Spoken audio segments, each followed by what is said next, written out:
gentlemen, it is me, Dukect live here on the Dukect Lounge. Thank you so much for joining me, Dukect, here on YouTube. And thank you so much for listening to me, Dukect. And, well, I got a bit of interesting news. My WrestleMania 30 review with TWK, for whatever reason, got taken down from my Daily Motion account. But no worries, ladies and gentlemen. It is now on Vimeo.com. You can get the link in the on my WrestleMania. I will put the link down there as well for my WrestleMania 30 in the description below if you want to see that. So all the good stuff. And also I put it on the Rise of the Critics. I'm gonna try to switch the format of the video so I can put like a better format so I can easily put it on Rise of the Critics and upload on their server and see where everything goes from there. If everything goes according to plan, I might have a brand new 100% way to put my stuff there on riseofthecritics.com if things go according to plan and I get talk to the guy who's doing it. So anyway, I'm still good. I'm still good with my stuff. So but at the time being, Dukect last review is standing. It's still going strong. Next review, I'm planning up my Watchdog review, and I got a lot of stuff to say about Watchdogs. Woo boy, I got a lot of stuff to say. Oh, it's gonna be fun. It's gonna be a fun review. Oh yeah. Then after that, it will be me talking about TNA Slammiversary, and I'll be getting to that. So it's gonna be a bit of a fun little couple days. My 20th review, and after that, I am gonna try to do like a month of indies or something. Hopefully, get uploaded to other stuff and all that good stuff. I wonder though. I haven't heard anything back from Nerdvice yet, so I don't know if I'm gonna get on there. I actually try to get my stuff on Nerdvice. I wonder if they actually want to do it because I wonder how I'm gonna put that stuff on there if I somehow get a call back from them. Haven't heard an email back from them. Nothing from, by the way, not and for the show front, nothing back from that guy with the glasses. Of course, they're gonna be emailing their acceptance and non-acceptance letters. I don't know if my show my last review standing is gonna be good enough to get on there. Uh, I'm I'm hoping for the best, preparing for the worst. If you want to know what my feelings about that, if I get on, that'd be awesome. More chance, more eyeballs to see me. The more eyeballs, and maybe I can find a good service. I can just put all the eyeballs on there, and more people watch, more people liking, yada yada yada. More, and what have you. So yeah, that's gonna be interesting. Hell, maybe they can get my blood count back so I can, put stuff on there so I can just easily whatever, do all that type of stuff. But that sort of thing. Anyway, other than that, it's been a very interesting week. Uh, anyway, the week I'm talking about is Monday Night Raw. On Monday Night Raw, ladies and gentlemen, the Shield was betrayed by the most unlikely of persons because Triple H came out to the ring when it was supposed to be Roman Reigns versus Randy Orton. He said that the feud was not over, and even though early on the night, Batista leaving and quitting the Evolution, it looked like Evolution was done. But Triple H at the end of the show said, "There's a if they had Plan A last night, a payback was Plan A." And this pulls up the sledgehammer really high and says, "This is Plan B." And then Seth whacks Roman Reigns behind him, knocking him down. And then you have Ambrose looking shocked, just horrified. Did not know what the heck was going on. It runs, tries to attack Seth, but bam, Seth takes down Ambrose like it was nothing and just destroys the remaining Seal members in a very shocking revelation that Seth was Plan B and he joins Evolution. Dun dun dun! And the question is, why? Why would Seth join Evolution after basically making them their bitch as the Shield? Why? Why? That is the question that people seem to be asking. They are asking that question. And they're looking to wait for Monday Night Raw because, well, they didn't answer nothing on SmackDown. Anyway, let's say anyway, that's a crutch. So, what is that? What is the end game for this whole thing? What is going to happen on Monday Night Raw? Whose side is he on? What's up? What's down? What's going to happen? What's Roman Reigns and Dean Ambrose going to do? Is the Shield no more? Are they going to have a third member? Is this guy's replacing Batista? Is Batista coming back? What's happening? What's going on? Well, honestly, I'm going to say this. A lot of people were happy. Some people were happy there was a swerve. Hey, the Shield need to go away. It's it need to happen, and so they could actually go on their separate ways and build themselves up and doing all that crazy stuff. But some people want the Shield to break up, but this was someone they wanted Ambrose to do it since he felt more of the crazy type stuff, the crazy heels and all that type of good stuff. And then you have Roman Reigns. I think Roman Reigns was that big power guy. He was getting pushed. Everyone's like, hey, Roman Reigns, I guess, they're going to take over, and he was going to be the next big guy the WWE likes. But then,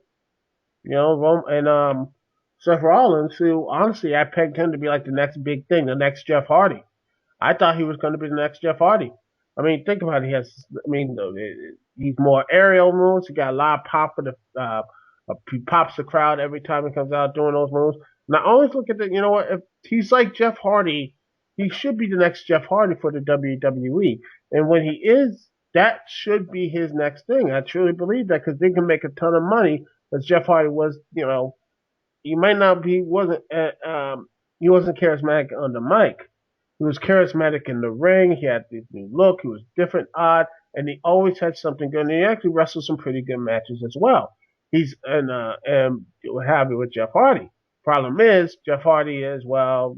Had some problems with drugs. He's better now, but yeah, he has that history, and that's the thing.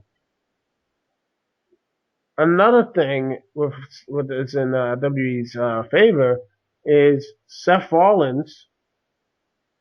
Seth Rollins is not a drug addict or anything else. He's that next big guy. He's like, yeah. No, he's the next guy, man. He's the next up, man. He's the good guy. He is the guy to make that big face move. And people would actually, I think, and I truly believe this, if they pushed him right, he could be the next big thing. And for the WWE. But this heel turn is a bit disconcerting for some people, and I'm in that camp with some people. While it's intriguing, it's shocking, but this could be really bad, could lead under its face, and some people call it this is just a very Vince Russo type turn. Which I agree. I agree that this sounds and looks and smells something right out of the Vince Russo playbook, a swerve for the sake of a swerve. And right now, it's looking like, in my opinion, it looks like it. I mean, why would Seth Rollins betray the people he cares for, the family, and all that type of stuff for a team that he owned? He destroyed not once, but twice. Why would he side with a vanquished foe? It would be like LeBron James leaving the Heat for the Indiana Pacers. Just makes no damn sense. And by the way, for the LeBron James thing, look, I'm not gonna mock him for all this stuff about the cramps and everything else. The body doesn't want to go. The body doesn't go. I'm sorry, you don't care. Locked up. It's just like that's it. The body just said we're done. After that nice little move, the crossover, the body said that's it. You got one more. And that's it. They said we're done for the night. We're done. Have this team carry him like uh, you know, who's that guy? Oh yeah, carry him like a prince or a king, all the way up to the all the way up to the bench. I'm like, yeah, you know what? It's done. I mean, seriously, the dude was. It's like, yeah, you know what? It's over for it. It's over. The body just says it's over, Johnny. It's it. Anyway, back to my main point. Uh, to me, it just looks really dumb. The whole Seth Rollins heel turn to me looks really, really dumb.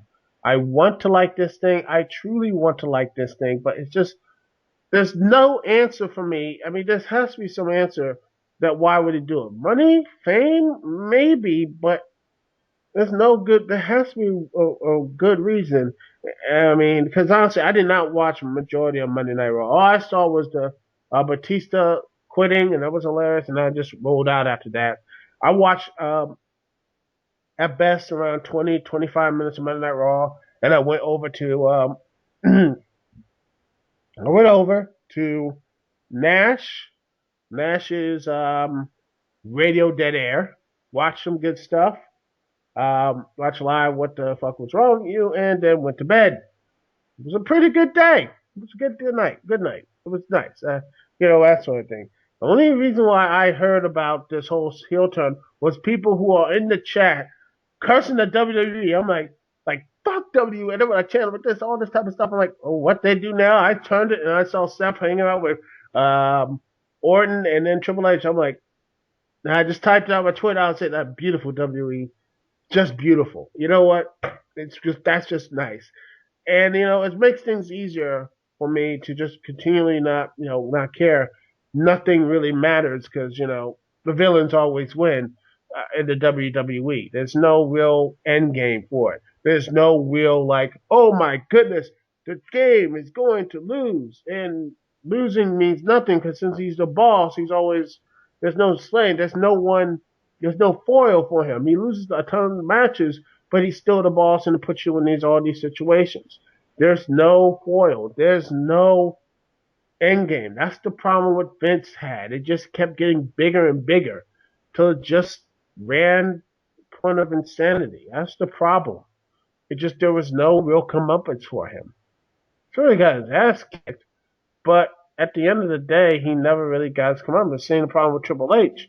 I really hope they I really hope they do have some type of comeuppance for this whole thing. Because if you don't, it just basically makes everything you like about the show, like everything, how you like the show and everything else. You for the good guys and the bad guys, just seems like incredibly pointless. Why would you root for anyone in the WWE if it's just pointless to say, you know what? Why should I watch? Why should I care if the villain's going to win anyway? I mean, if you like the villain, it's fine, but it's like watching, one of the Marvel movies that in the end it doesn't matter. Cap, the Winter Soldier was going to beat Cap anyway, so all the stuff is null and void. I mean, there's no point of actually watching. I mean, that's like because people want to see the good guy conquer. I mean, sometimes it's to the detriment. I mean, it's like it gets a little bit cliche, but people do like seeing a hero go through his journey. Go through the whole the journey of the hero and all that good stuff. They want to keep going. They want to do all this type of to build out that type of stuff for this journey. The journey is one, which is true. The journey is more important than the end and or the start. According to Linkin Park remix song of in the end there, but that's true. The journey is more important. But if the end is always the bad guy winning, or the journey is just filled with plot holes and just terrible storytelling, no one's really going to care how good the stuff is. You have a balls out crazy action scene. It doesn't matter because the storyline gets there and it just craps on everything. And I hope that's not the case with this whole thing.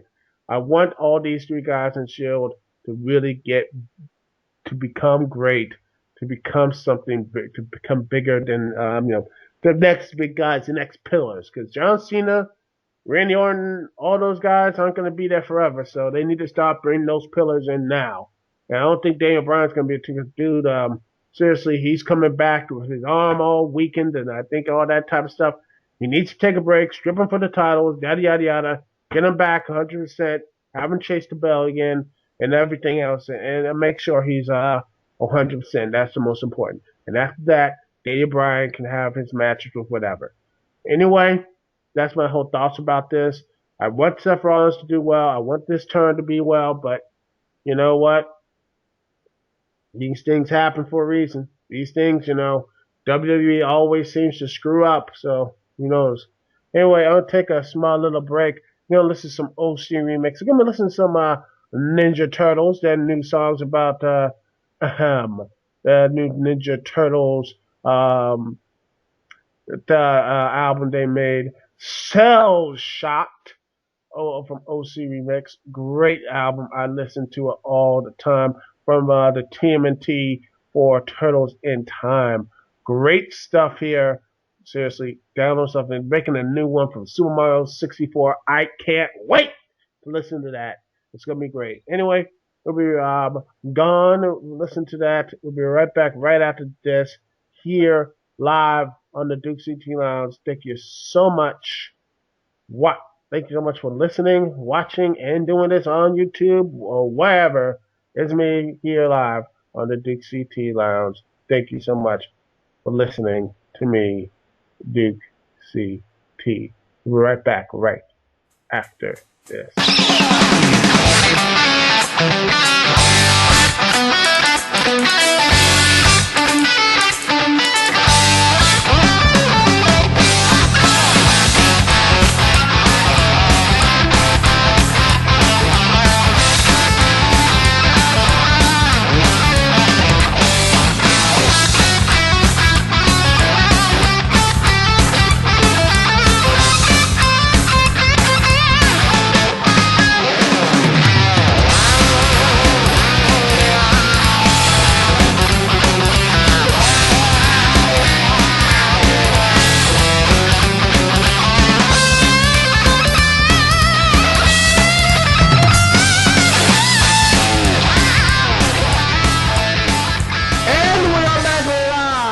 Dukect Lounge. Thank you so much for joining me, Dukect, live on TalkShoe.com.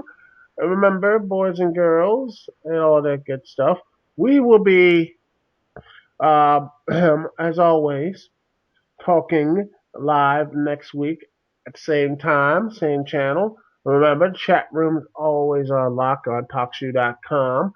Also, Shoe Phone, if you want to connect to me, if you don't have Skype or what have you, connect the Shoe Phone, download the Talk Show 2.0 app, and bam!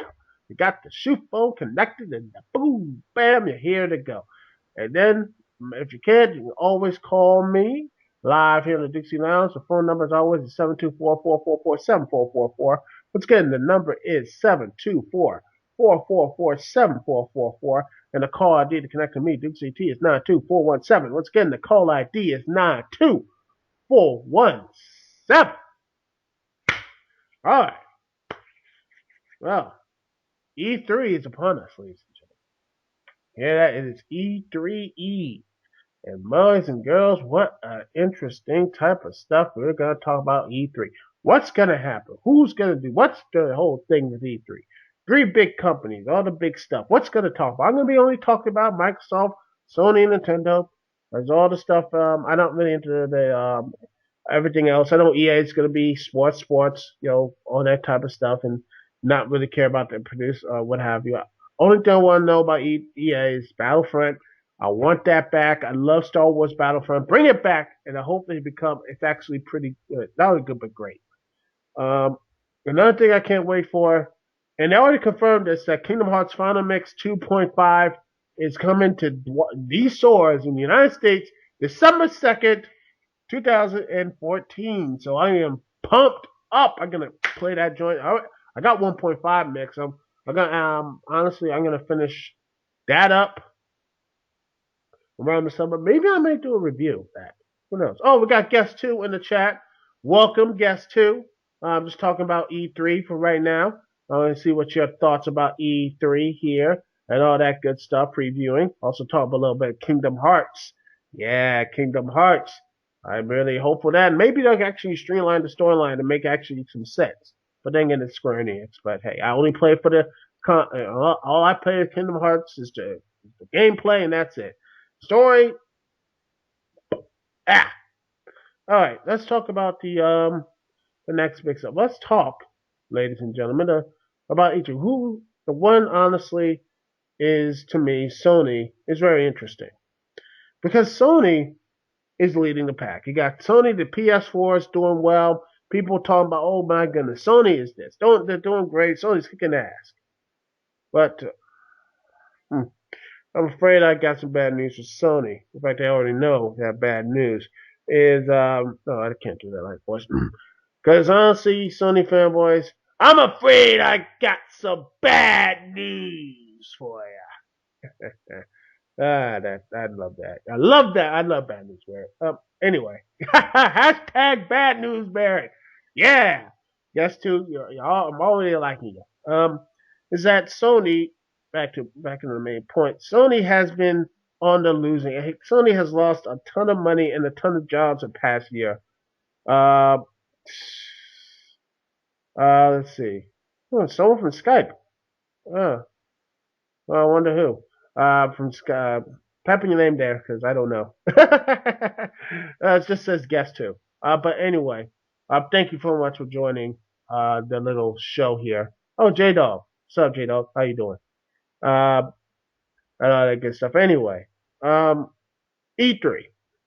Sony has not really done well in, let's see, you know, in these entire, I mean, businesses, everything's shutting down. The movie stuff not doing too good. I know Spider Man is not going to hit that $800 million price thing, and well, losing jobs and restructuring, and on top of all of this, Sony, all their games are coming out in 2015. So, honestly, E3, they come in there thinking they're the top of the world, thinking that yeah, it's the PS2 era again. That's not gonna fly. They have to show one thing and one thing only: games that are coming out this year, not remixes, not everything else. Games, games. They need games. Not, I mean, honestly, trust me, they will lose. I mean, because hey, there are people are coming back from behind. I mean, Microsoft and Nintendo are not too far off. You look at the sales numbers. Also, J Dog, if you want to talk to me, all you got to do is call in. Number is 724-444-7444. You want to call in. And call ID is 92417. Call ID is 92417. Yeah. All right. And that's true. And that's true, guys, too. There's no content for the Xbox One or the PS4. There's nothing really to connect or anything else for the people. There's nothing there. There's nothing tangible. And I honestly, people who all wait, oh, I gotta buy this, I gotta go buy the PS4 and Xbox One now. Nope. Learn my lesson. You gotta learn your lesson. Sony never had good stuff at launch. Neither the Xbox, for that matter. Those companies got better as time went on. Around like year two in their life cycles, then the games started coming out. I mean, the only one I really wanted to get was Batman. That was the one thing I was my piqued my interest. Like, ooh, I might have to get an Xbox One or PS4. That delayed 2015, so I'm not getting one until 2015. And again, I want Sony to do well. I want Sony to continue to climb the mountain. I want them to get good. But if they don't show no games, that's it. I'm gonna be off the market. Anyway, back to the connecting and all that good stuff. The Xbox One. Whoo, what a trouble debut. Not as bad as say Nintendo, but you know. But yeah, Xbox One had a good start in the gate, then it just fell away. Fell really behind because, well, the Connect. And I honestly don't sorry. I don't mind the Connect. I think it's an interesting part of technology. I really think that 3D imaging going into punching things and you can see, oh my gosh, the reaction to the screen. That's cool. In fact, I have a workout thing on Nike workout stuff, and I think Zumba dancing that works with Connect just fine. I'm like, that's good. Moving the body, doing that type of stuff. I mean, that's good. I like that type of stuff. That's interesting. But the problem with the Connect and all this type of 3D, all this type of stuff even Nintendo got this right, is that they need yeah, it should not be a core necessity of the Xbox Connect, is because again I want to say this, it's there's no feedback. There is no feedback to being in 3D or like the Connect. There's no like physical type feedback. It's like I'm getting hit, but there's no type of comeback. There's nothing there. There's no like, okay, I'm getting knocked out. I'm getting this, that, and the other. I'm getting punched in the face. All this type of stuff. I don't feel. I don't feel that. At least when you have Wii boxing, you have the shaking and everything else. You feel like moving. You get the rumble feature. You feel that you're getting a. You feel that there's actually some punches going. I mean, unless you have some other peripherals, which actually are some like best you can wear during Halo to all the type of stuff to feel that you're getting shot at, which is so much fun. Um, but there's no real feedback, and it's a shame because I think Connect is an interesting idea. But again, interesting ideas do not make a good core thing to build around. And it has people, and not only that, it's supposedly so bad. The Connect takes away a lot of power. It makes games play at like 720 instead of the 1080p and all this type of stuff. It negates the game. It drags the thing down. That's the problem. It drags down the whole thing. They drag it down. They drag it down, people. That they drag it down, and that's the problem right there. You drag it down, and the graphical fidelity. And another thing that really is kicking the Microsoft and Connect, Microsoft and PS and Sony is that current games. Wow. I'll guess too. J Dog actually says, "Bros, he had an Xbox One for a short time and ended up getting rid of it because, yeah, I mean, there's no games. And not only that, which I'm going to get to this same point, is that I think Rich from Dukect USA part this thing out is the games are still being made for the current gen systems and PC. There's nothing exclusive about them. There's nothing exclusive like you can only get this on the next gen console. You can only get this on an Xbox One, a PS4. They're still making games for it. In fact, the Mortal Kombat 10 is going to be on the Xbox 360, uh, Xbox 360, PS3, PS4, and Xbox One. Why am I going to buy this? Oh yeah, and Dead Rising 3 coming to the PC, making basically yeah. Um, I'm not going to buy something if it's going to be all multi-platform. I mean, yeah, I do buy multi-platform games for a single thing. I have Watch Dogs for the PS3, but once you have a new system or new stuff, Nintendo didn't. I mean, the same thing. Nintendo, Sony, all that type of stuff. They kept making like say PS2. When the PS2 hit, their main stuff was the PS2. Xbox 360. There was when the Xbox 360, the PS3, and the Wii stuff came out. The stuff came for they all said, you know what? We're shifting to the PS3. We're shifting to the 360. We're shifting to the Wii, GameCube to the Wii by some backwards capability, but yet the main stuff is the Wii. The stuff was for next gen. I don't see that for what's going on with the consoles right now. I don't see that, and I think what again, Rich, Review Tech USA says this. I've said the same thing, probably a lot more elegance. Is that what's the point of buying anything on Xbox One or PS4 when I can get it cheaply on the like say I can play the same game, not have anything taken out. I can still have the same experience on the PS3 or on the Xbox 360. Or heck, I can have the next gen stuff if I can beef my computer up and PC and say, bam, Blair, buyout. I got it on the PC, so what? So I don't really need to do it. I just hook up a controller, Xbox 360 controller, and bam, I'm good to go. So again, why do I need to buy a next gen console? Think about that. That's stuff right there. And getting back to the point of E3, the Xbox they dumped the Connect. They need to put that out. The Connect is no longer with us. Connect is gone. We ditched it. Or what have you. We ditched it. We're not going to bring that. We're going to focus on new games. We got some new IPs working, and they will be released this year. They need some exclusive games for the Xbox One. Same thing to Sony. Same problem with Sony. There's no games for the Xbox One. There's nothing there, and that, my friend, is going to change. They need to change that. And last but not least, Nintendo. Nintendo, honestly, is getting better. We had a shaky start with the Wii U, a very disappointing stuff. They lost a lot of money.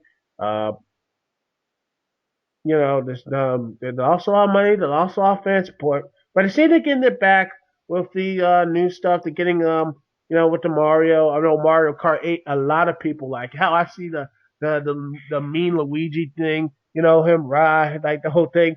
Hilarious stuff there. That mean face Luigi. Really good stuff there.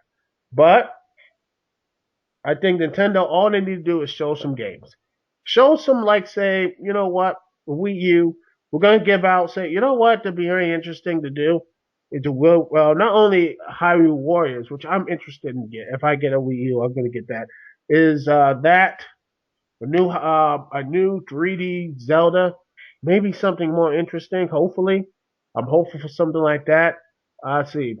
And then maybe a brand new Metroid game because that would be really good. I think that would be very interesting for Nintendo to get back into uh, Star Fox, have them come back.